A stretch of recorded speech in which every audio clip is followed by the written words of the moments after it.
The book of Exodus is the second book of the Bible and the Torah, the first 5 books of the Old Testament. It tells the story of the Israelites' enslavement in Egypt, their liberation through God's intervention, and the establishment of a covenant between God and Israel. Here's a detailed summary of its key sections. Number 1. Israel's enslavement in Egypt. Chapters 1-2. Background. The book begins with the descendants of Jacob, also called Israel, living in Egypt, where they had come during a famine, as told in Genesis. Over time, their numbers grow, and a new Pharaoh comes to power who sees the Israelites as a threat. Enslavement. Fearing their strength, Pharaoh enslaves the Israelites and orders that all male Hebrew babies be killed. Moses' birth and escape. A Levite woman saves her son by placing him in a basket in the Nile, where he is discovered and adopted by Pharaoh's daughter. The child, named Moses, grows up in Pharaoh's household, but later flees to Midian after killing an Egyptian who was abusing an Israelite. 2. The call of Moses and God's plan for deliverance, chapters 3-6. The burning bush.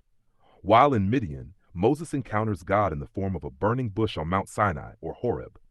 God reveals his name, Yahweh, meaning I am, and commands Moses to return to Egypt to lead the Israelites out of slavery. Moses' reluctance. Moses expresses doubts about his ability to lead, but God reassures him and gives him miraculous signs to perform.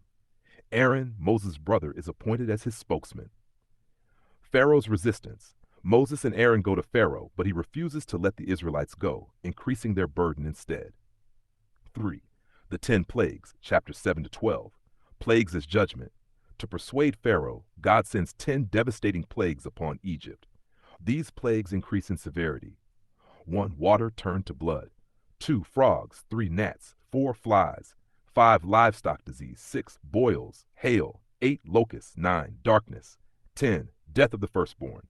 Passover.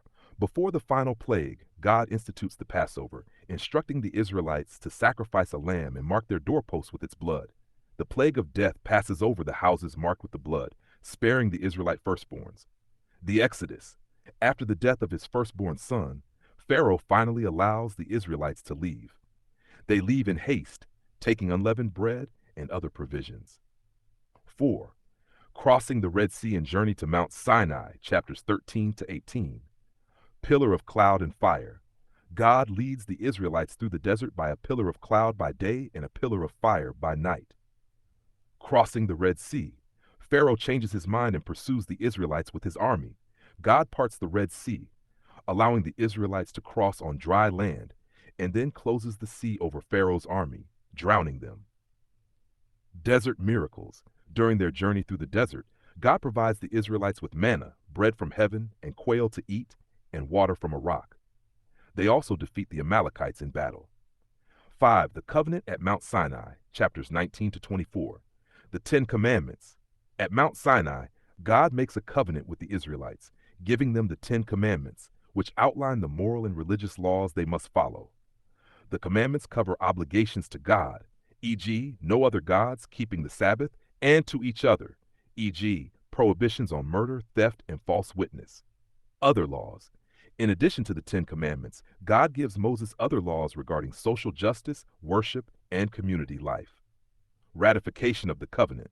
Moses, along with the elders, ratifies the covenant by offering sacrifices.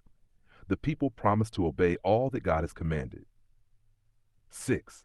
Instructions for the tabernacle and priesthood, chapters 25-31. The tabernacle.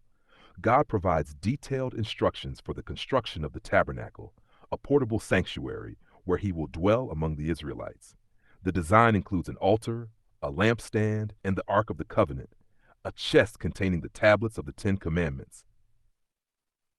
The priesthood. God also appoints Aaron and his sons as priests and outlines the garments and rituals for their consecration. Number 7. The golden calf incident, chapters 32-34. Idolatry. While Moses is on Mount Sinai receiving the law, the Israelites grow impatient and persuade Aaron to make a golden calf, which they worship. This act of idolatry angers God. Moses' intercession. Moses pleads with God not to destroy the people. He descends the mountain, shatters the stone tablets in anger, and destroys the calf. After punishing the guilty, He returns to the mountain to ask God's forgiveness for the people. Renewal of the covenant. God renews the covenant and instructs Moses to chisel new tablets with the Ten Commandments. 8. Construction of the tabernacle, chapters 35 to 40. Building the tabernacle. The Israelites donate materials and labor to build the tabernacle according to God's specifications. Skilled artisans, led by Bezalel and Oholiab, construct it. God's presence. Once the tabernacle is completed, God's glory fills it, and the Israelites are able to continue their journey with the assurance of God's presence among them. Themes and significance. Liberation and salvation. Exodus is a story of divine liberation, with God intervening to free his people from oppression. Covenant and law. The covenant at Sinai establishes Israel as God's chosen people, bound by laws that govern their relationship with God and one another. God's faithfulness and judgment. Throughout the book, God demonstrates both mercy in delivering the Israelites and judgment in the plagues and punishments for disobedience. Worship. The instructions for the tabernacle emphasize the importance of proper worship and the sacredness of God's presence. In summary, the book of Exodus recounts Israel's journey from slavery to becoming a covenant community with a unique relationship with God, a foundational narrative for Judaism, Christianity, and other Abrahamic faiths.